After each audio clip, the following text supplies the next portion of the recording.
Vamos então continuar aqui. Nós estamos vendo fatalidade, estamos na questão 860. O homem, por sua própria vontade e por seus atos, pode fazer com que coisas que estavam previstas sejam evitadas e vice-versa? Pode. Se esse aparente desvio couber na vida que escolheu. E depois, por fazer o bem da forma como deve ser feito, o único objetivo da vida, ele pode impedir o mal, sobretudo aquele que poderia contribuir para um mal maior. Vamos lembrar a questão 258 da escolha das provas. Então, o que ele está dizendo aqui? O homem pode, por sua vontade, pelo seu livre-arbítrio, fazer com que as coisas que estavam previstas sejam evitadas e vice-versa, né? Coisas que não estavam previstas aconteçam? Pode, se esse aparente desvio couber na vida que escolheu, couber naquilo que foi traçado, na escolha que foi feita no plano espiritual, né? Nós deixamos a maior parte do nosso livre-arbítrio nas nossas escolhas no plano espiritual, nós já falamos sobre isso.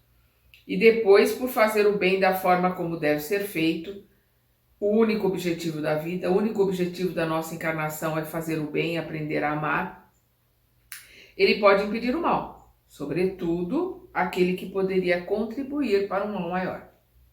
O homem que cometeu um assassinato sabe, ao escolher sua existência, que se tornará assassino? Não. Olha a resposta deles. Não. Ele sabe que escolhendo uma vida de luta, há chances de que mate um dos seus semelhantes, mas ignora se o fará, pois quase sempre há dentro dele uma deliberação antes de cometer o crime. Ora, aquele que delibera sobre algo é sempre livre para fazê-lo ou não. Se o espírito soubesse de antemão que, como homem, deveria cometer um assassinato, é porque estaria predestinado a isso. Sabei, portanto, que ninguém é predestinado ao crime. Ninguém é predestinado a nada, gente. Não existe predeterminação. O que existe são escolhas nossas no plano espiritual para as provas que nós passaremos aqui, para a expiação que teremos aqui. Vamos lembrar sempre, as provas, podemos ter provações, provas mais difíceis, mas é a expiação. Nós temos, a expiação é sempre menor e é sempre uma ou alguma coisa parecida com isso por cada encarnação. Ora, aquele que delibera sobre algo é sempre livre para fazê-lo ou não, livre-arbítrio. Se o espírito soubesse de antemão que, como homem, deveria cometer um assassinato, é porque estaria predestinado a isso. Sabei, portanto, que ninguém é predestinado ao crime e que todo crime ou qualquer outro ato sempre resulta da vontade e do livre-arbítrio. De resto, sempre confundis duas coisas bem distintas: os acontecimentos materiais da vida e os atos da vida moral. Nós estamos aqui para o nosso desenvolvimento moral. Então, nós vamos ver aqui a questão 467 e 469. A 467, o Kardec pergunta: pode-se escapar da influência dos espíritos que induzem ao mal? Sim, pois tais espíritos só se prendem àqueles que os solicitam pelos desejos ou que os atraem por seus pensamentos. Os maus espíritos vêm pelos nossos pensamentos, pelos nossos desejos. Nós podemos escapar dessa influência, sim, se nós quisermos, tivermos vontade para isso. E na 469, o Kardec pergunta: por que meio pode-se neutralizar a influência dos maus espíritos? Fazendo o bem e colocando toda a vossa confiança em Deus. Rejeitareis a influência dos espíritos inferiores, destruindo o império que queriam ter sobre vós. Então nós temos a influência? Temos, vamos aceitá-la se quisermos ou não. É o nosso livre-arbítrio. Nossa vontade de mudar é forte, é ferrenha? Então nós vamos lutar contra os nossos irmãozinhos instigantes que querem nos tirar do caminho. Nossa vontade tem que ser maior. É isto que eles estão colocando aqui. Quando ele coloca aqui, do resto, sempre confundis duas coisas bem distintas, os acontecimentos materiais da vida e os atos da vida moral. Se às vezes a fatalidade é apenas em relação aos acontecimentos materiais, cuja causa vos escapa e que são independentes de vossa vontade. Quanto aos atos da vida moral, eles sempre emanam do próprio homem, que por consequência tem sempre a liberdade de escolha. Portanto, para esses atos nunca há fatalidade. Então a questão moral é sempre escolha nossa. Existem acontecimentos que fogem ao nosso controle? Claro que existem. Existe um contexto maior, existe uma coordenação maior dentro daquilo até que nós escolhemos, porque nós escolhemos para médio, curto, médio e longo prazo, dentro da nossa reencarnação. Dentro do período que nós vamos viver, nós temos as escolhas. Existem acontecimentos que fogem a isso? Existem. Mas aquilo que importa, que são as questões morais, elas estão sempre dentro da nossa escolha, do nosso livre-arbítrio, porque sou eu que vou decidir se eu vou ter uma atitude ética ou não, se eu vou ter uma atitude fraterna ou não, se eu vou ter uma atitude honesta ou não, a escolha é minha. Isso são colocações morais, né? Aquela história de que a ocasião faz o ladrão, isso é uma falácia, porque a ocasião mostra quem é ladrão. É diferente. Quem é ladrão, é a sua questão moral, é interno dele. A ocasião só vai mostrá-lo, não vai fazer dele um ladrão. Há pessoas que nunca têm êxito em nada e que parecem ter um gênio mau perseguindo todos os seus planos. Não é isso que se pode chamar de fatalidade? É mesmo fatalidade, se assim quiseres chamar, mas está ligada ao tipo de existência escolhida, porque essas pessoas quiseram ser submetidas a uma vida de decepção, a fim de exercer a paciência e a resignação. De novo, nós estamos aqui na questão 258, 259, escolha das provas. Escolheu passar por determinadas provas, algumas são provações, provas muito difíceis, para mostrar que realmente mudou. Que realmente vai ter paciência, vai ter resiliência para passar pela situação. No entanto, não penses que essa fatalidade seja absoluta. Muitas vezes resulta do caminho errado que tomaram, em discordância com suas inteligências e aptidões. Quem pretende atravessar um rio a nado, sem saber nadar, tem grande chance de afogar-se. O mesmo ocorre com a maioria dos acontecimentos da vida. Se o homem só experimentasse coisas que estivessem de acordo com suas faculdades, triunfaria quase sempre. O que faz que ele se perca é o amor próprio e a ambição, que o leva a deixar seu caminho e tomar como prioridade o desejo de satisfazer certas paixões. Ele fracassa por sua própria culpa, mas em vez de reconhecer seu erro, prefere acusar a sua estrela, né? É o modo que antigamente dizia quem tinha sorte, né? Estava apontado para uma estrela. Então é um modo de dizer, né? Ele fracassa por sua própria culpa, mas em vez de reconhecer seu erro, prefere acusar a sua estrela, a sua sorte.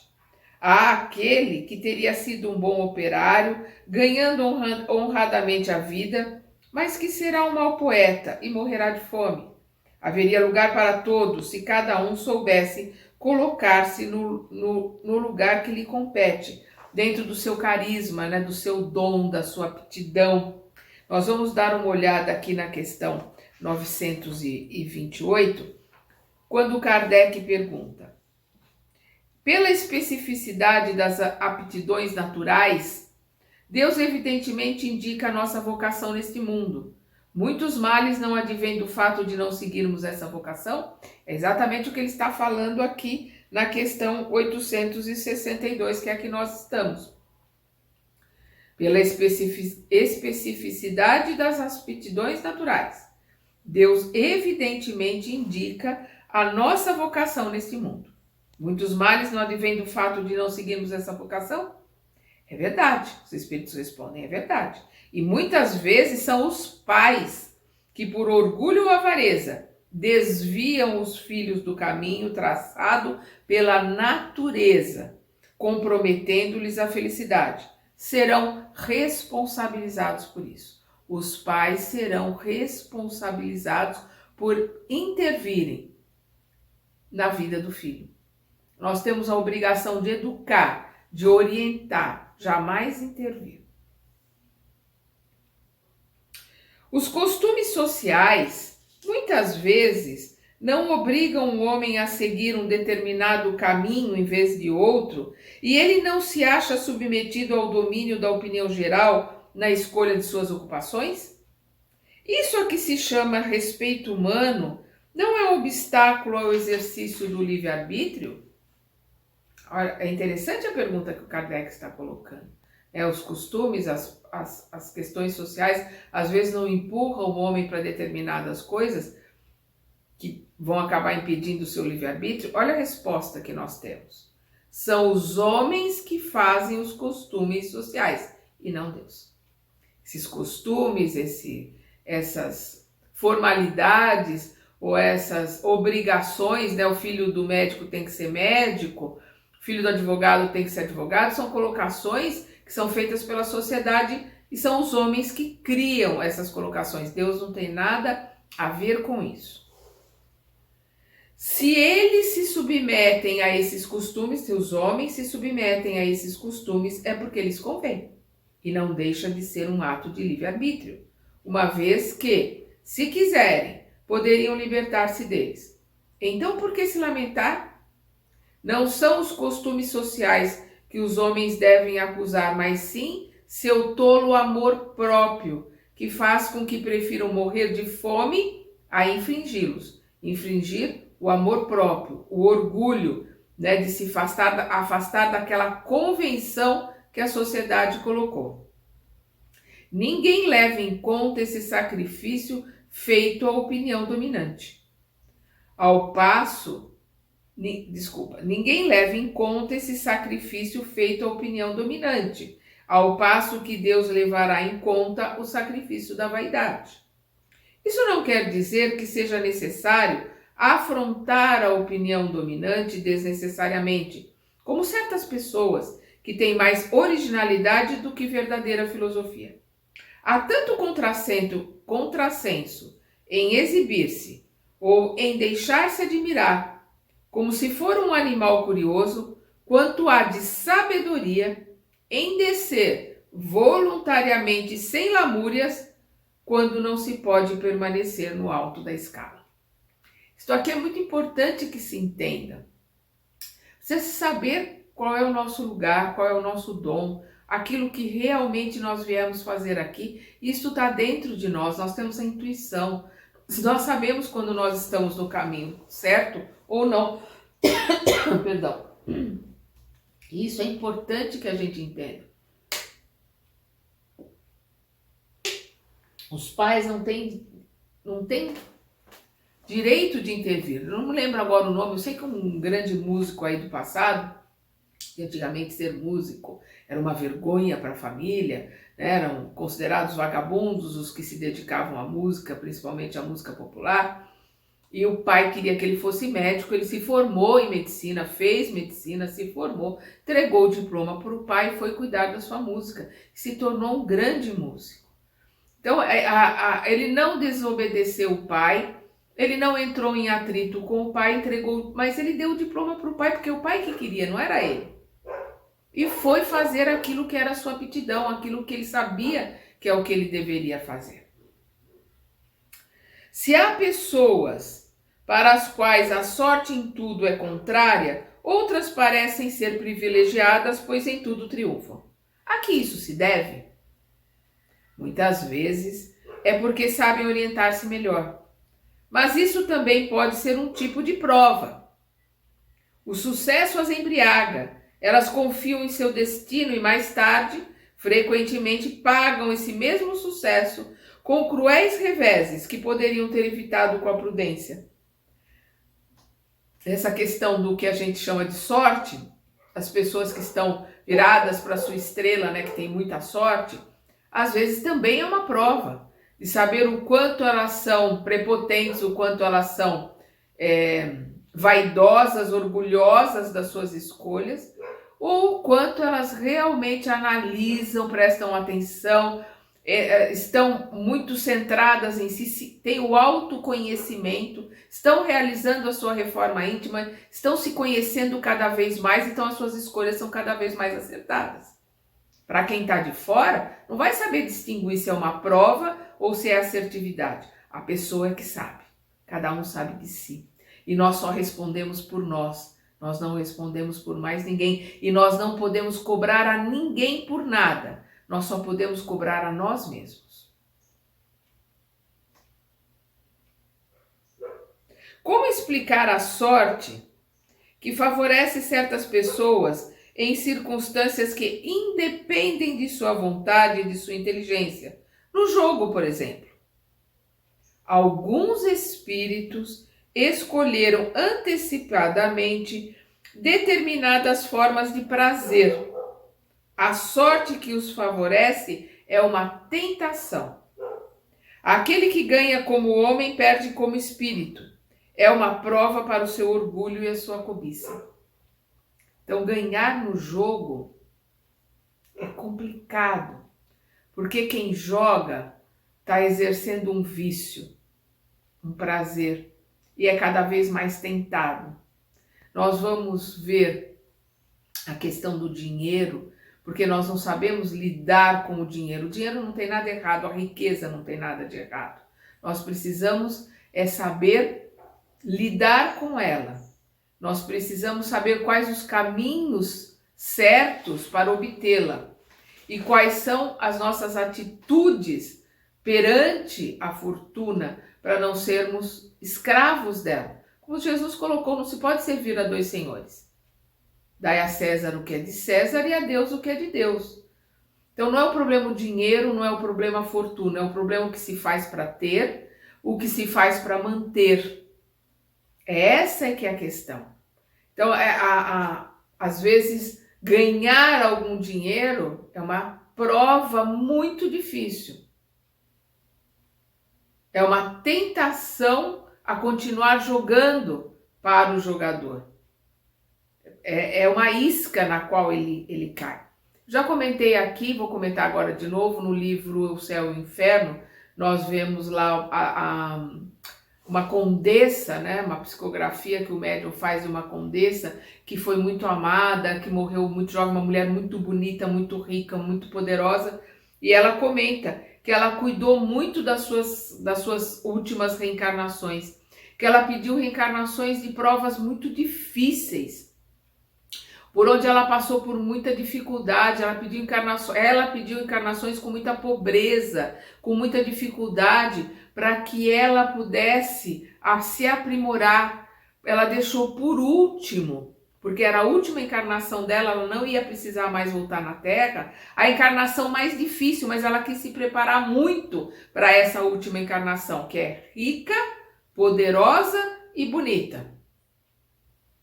Isso é uma prova dificílima e que ela se preparou muito para não se deixar levar e não cair. E ela conseguiu passar, ela desencarnou como uma pessoa querida, uma pessoa que foi muito amada, uma pessoa que realizou muito bem, que usou o seu dinheiro, a sua inteligência e sua beleza em prol dos outros, que não se permitiu ter arrogância, vaidade, prepotência pelo que tinha.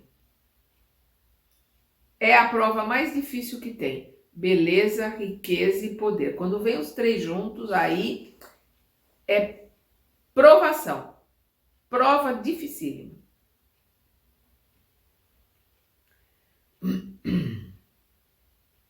A fatalidade que parece presidir aos destinos materiais de nossa vida ainda seria, portanto, efeito do nosso livre-arbítrio? Tu mesmo escolhestes tua prova, né? Voltamos de novo na 258. Ou a tua aprovação, prova mais difícil. Quanto mais rude ela for, e quanto melhor a suportares, mais te elevarás. Aqueles que passam a vida na abundância e na aventura humana são espíritos fracos, que permanecem estacionários. Assim, neste mundo, o número de infortunados ultrapassa em muito o de pessoas felizes, visto que os espíritos procuram, na maioria das vezes, a prova que lhes será mais proveitosa, proveitosa em termos de aprendizado. Eles veem muito bem a futilidade de vossas grandezas e de vossos prazeres. E, além disso, a vida mais feliz é sempre agitada, confusa, não seria senão pela ausência da dor. E, além disso, a vida mais feliz é sempre agitada e confusa, não seria senão pela ausência da dor. E aqui nós vamos ver a questão 525A, quando o Kardec pergunta: exercem essa influência, né, porque a pergunta 525, os espíritos exercem influência nos acontecimentos da vida? Seguramente, uma vez que aconselham as pessoas. Exercem essa influência de outra forma, além dos pensamentos que sugerem, ou seja, tem uma ação direta sobre a realização das coisas? Sim, mas nunca agem fora das leis naturais, as leis da natureza, as leis de Deus. Elas nunca agem, nunca atuam fora das leis de Deus. Então, tudo aquilo que elas exercem de influência sobre nós é permitido por algum motivo, a lei de ação e reação. E nós temos que exercer o nosso livre-arbítrio através da nossa vontade para nos afastarmos dessas influências perniciosas que esses irmãos estão nos trazendo. De onde vem a expressão nascer sob uma boa estrela? A antiga superstição que relacionava as estrelas ao destino de cada homem. Simples alegoria que certas pessoas têm a tolice de levar ao pé da letra. E agora nós vamos para outra questão: conhecimento do futuro. O futuro pode ser revelado ao homem? Em princípio, o futuro lhe é oculto, e apenas em casos raros e excepcionais Deus permite ao homem a sua revelação. Com que objetivo o futuro é oculto ao homem? Se o homem conhecesse o futuro, negligenciaria o presente e não agiria com a mesma liberdade, porque seria dominado pelo pensamento de que, se uma coisa deve acontecer, ele não tem de se preocupar, ou então, por outro lado, iria tentar impedi-la. Deus não quis que fosse dessa maneira, para que cada um contribuísse para a realização das coisas, mesmo daquelas a que ele desejaria opor-se. Assim, muitas vezes, és tu quem preparas a ti mesmo, sem desconfiares, os acontecimentos que ainda estão por vir no curso de tua vida. Perdão, como a gente está sempre falando da 258, 259, a gente escolhe as provas, nós temos no nosso interior, no nosso inconsciente, o conhecimento, a lembrança daquilo que nós escolhemos. É só uma intuição, né? Está ali, guardado dentro de nós. O que ele está colocando aqui é que nós precisamos, digamos assim, não saber o que vai acontecer. Nós precisamos esquecer aquilo que nós pedimos e programamos no plano espiritual, para que as nossas escolhas aqui sejam verdadeiras, para que a gente prove que verdadeiramente aprendeu. Porque quando eu peço lá para passar por uma prova dura, aí eu quero passar por uma prova de uma doença difícil, de uma situação difícil, de uma qualquer tipo, alguma coisa para me provar a minha paciência, a minha realização e a minha fé. Se eu aqui souber que aquela doença é uma prova, que eu vou ficar boa assim que eu passar pela prova, acabou. Não é um exercício de resiliência e de fé, é de conhecimento do que vai acontecer. Aí nós provamos a nossa fé, a nossa resiliência, a nossa paciência, nossa confiança em Deus, de que tudo acontece para melhor, para nosso aprendizado, nosso crescimento. E aí eu passo pela prova. E vou ter uma nota boa ou não, mas o que é o mais importante, como eu não sei que é uma prova, ou se é uma expiação ou uma aprovação, como eu não sei qual vai ser o resultado daquilo, a minha escolha é exatamente dentro daquilo que é verdadeiro em mim. Então a prova é verdadeira. No momento que eu souber o que vai acontecer lá na frente, essa prova já não tem mais sentido, ela está mascarada. É a mesma coisa do aluno que fala, olha, o professor vai dar 10 para todo mundo. Ah, é? Eu vou chegar lá e vou fazer a prova de qualquer jeito, ele vai dar 10 para todo mundo. Para que eu vou me preocupar em estudar para fazer uma boa prova? Essa que é a questão. Da mesma forma que o professor coloca para o aluno, estudem bastante, porque eu vou dar uma prova difícil. O aluno vai lá e se mata de estudar, para que ele tenha condições de tirar uma boa nota. É a mesma ideia, né, da nossa prova aqui na reencarnação.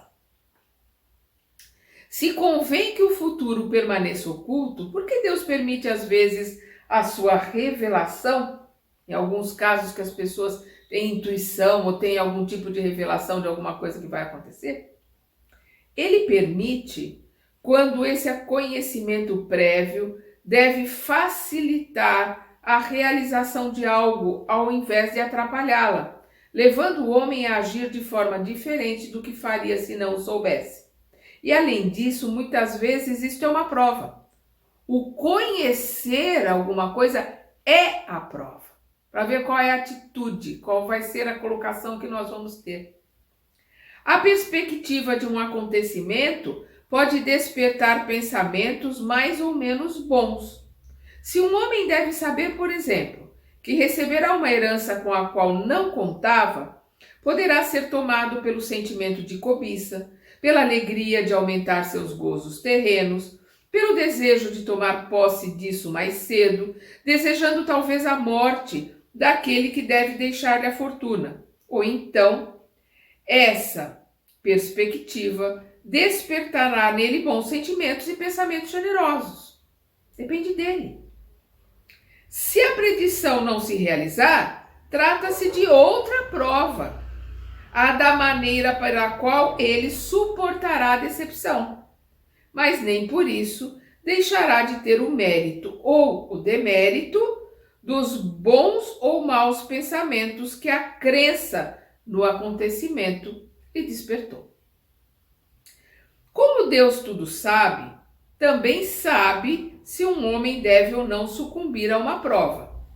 Então, qual é a necessidade dessa prova, uma vez que não pode mostrar a Deus nada que ele já não saiba a respeito desse homem? Interessante essa pergunta, porque Deus é onipresente, onisciente. Ele sabe, nos conhece a fundo. Então, é o que ele está perguntando. Então, qual é a necessidade da prova? Ele está aqui respondendo. Seria o mesmo que perguntar por que Deus não criou o homem perfeito e acabado, como nós vimos na questão 119. Ele nos criou simples e ignorante para que a gente possa, pelo nosso livre-arbítrio, da nossa vontade, crescer, aprender, melhorar e nos transformarmos em espíritos puros, andar pelos nossos próprios pés. Ou porque o homem passa pela infância antes de chegar ao estado adulto, como nós vimos na 379. O homem tem o seu período de infância para poder se aprimorar, para poder melhorar. Os pais têm a chance, no período principalmente da primeira infância, de modificar tendência, de modificar algumas características da personalidade daquela criança, né? Enquanto ela é criança, tentando modificar isso para que ele aprenda e se modifique naquela reencarnação. A prova não tem por objetivo esclarecer a Deus sobre o mérito do homem, pois Deus sabe perfeitamente o que ele vale, mas dar ao homem toda a responsabilidade da sua ação. É para isso que a prova existe, para dar ao homem toda a responsabilidade da sua ação, uma vez que ele é livre para fazê-la ou não. Como o homem pode escolher entre o bem e o mal, a prova tem por efeito colocá-lo frente a frente com a tentação do mal, conferindo-lhe todo o mérito da resistência. Ora, ainda que Deus saiba muito bem e de antemão se ele triunfará ou não, ele, Deus, não pode em sua justiça nem puni-lo, nem recompensá-lo por um ato que ele ainda não tenha praticado. Então, ele tem que ter a chance de se provar que aprendeu e de se melhorar. Ele tem que ter a chance de tomar a decisão certa. Essa chance Deus nos dá a cada reencarnação, de nos aprimorarmos, de nos melhorarmos e provarmos para nós e para Ele que nós crescemos, aprendemos, somos seres um pouquinho melhor do que fomos ontem. Nós vamos ver aqui agora uma colocação do Kardec. Assim também acontece entre os homens. Por mais capaz que seja um estudante, por mais certeza que se tenha do seu triunfo, não lhe confere nenhum grau sem o exame, isto é, sem a prova. Ninguém vai passar de ano, a não ser quem é irresponsável, inconsequente ou quem não quer que as pessoas aprendam, que vão passar de ano sem a prova, sem provar o conhecimento. Infelizmente isso acontece em alguns lugares aqui do Brasil e isso é uma tristeza, né? Nós temos analfabetos funcionais, só sabe escrever o nome. Mas vamos repetir aqui. Assim também acontece entre os homens. Por mais capaz que seja um estudante, por mais certeza que se tenha do seu triunfo, não se lhe confere nenhum grau sem o exame, isto é, sem a prova. Da mesma forma, os juízes só condenam o acusado com base num ato consumado e não na previsão de que ele possa ou deva consumar este ato. Quanto mais se reflete sobre as consequências que teria para o homem o conhecimento do futuro, mais se percebe o quanto a providência foi sábia. Providência com P maiúsculo, né? Providência de Deus. Quanto mais se reflete sobre as consequências que teria para o homem o conhecimento do futuro, mais se percebe o quanto a providência foi sábia em ocultá-lo. A certeza de um acontecimento feliz iria mergulhá-lo na inatividade, a de um acontecimento infeliz, no desânimo. Em ambos os casos, suas forças ficariam paralisadas. É por isso que o futuro só é mostrado ao homem como uma meta que ele deve atingir através de seus esforços, mas ignorando as sucessivas experiências pelas quais deve passar para atingir a meta. O conhecimento de todos os incidentes do caminho iria tirar-lhe a iniciativa e o uso do livre-arbítrio. Ele se deixaria cair no declive fatal dos acontecimentos, sem exercer suas faculdades. Quando o sucesso de uma coisa é garantido, não mais se tem preocupação com ela. É aquilo que eu estava comentando do estudante que não vai estudar, sabendo que o professor vai dar uma nota alta para todo mundo. É isso que o Kardec está, em suma, é isso que o Kardec está nos colocando aqui. Nós vamos, no nosso próximo estudo, ver um resumo que o Kardec faz. No próximo, nós paramos aqui na questão 871 e no próximo estudo nós vamos ver o resumo teórico da força motriz das ações do homem. Então nós vamos ver um resumo que o Kardec faz da força, né, das nossas ações aqui como encarnados. Até lá!